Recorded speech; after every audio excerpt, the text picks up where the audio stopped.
பாடலுக்கு நடனமாட வருகிறேன் பள்ளி மாணவர்கள். தஞ்சாவூரின் சிறப்பு தலையாட்டி பொம்மை. எம் தமிழகத்தின் சிறப்பு ஆறுகள். இந்த ஆற்று நீரை பகிர்ந்து கொள்வதில் நாம் போடும் சண்டை இருக்கிறதே, அது எவ்வளவு பெரிய சண்டை தெரியுமா? தமிழகத்திற்கும் கர்நாடகத்திற்கும் இருக்கக்கூடிய சண்டை மிகவும் பெரிய சண்டை. அதுபோல நாம் பாலாற்றிலே தண்ணி இல்லை என்றாலும் நாம் புத்தூரும் புளியங்களையும் சேர்ந்து போட்டுக்கொள்ளக்கூடிய சண்டை நீருக்காக மிகவும் பெரிய சண்டை. ஆனால் இன்னொரு தொட்டி கட்டினால் கூட நலமாக இருக்கும்.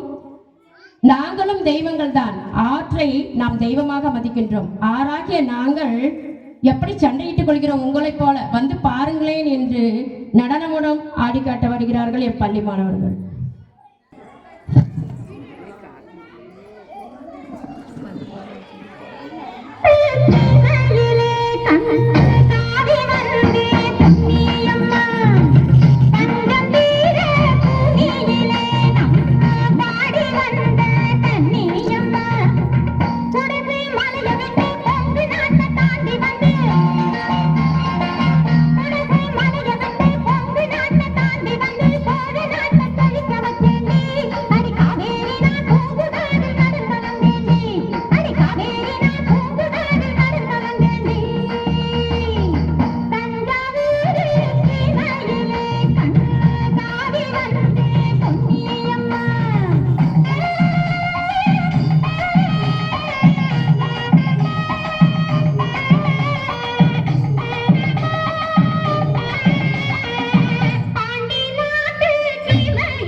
உழவனுக்கு தெய்வம் எல்லாம் உங்களைப் போல நதிகளம்மா. உணவளிக்கும் தெய்வம் எல்லாம் உழவராக வந்தோம் ஏலேலோ. மனிதர்களை நம்பி வந்தோம்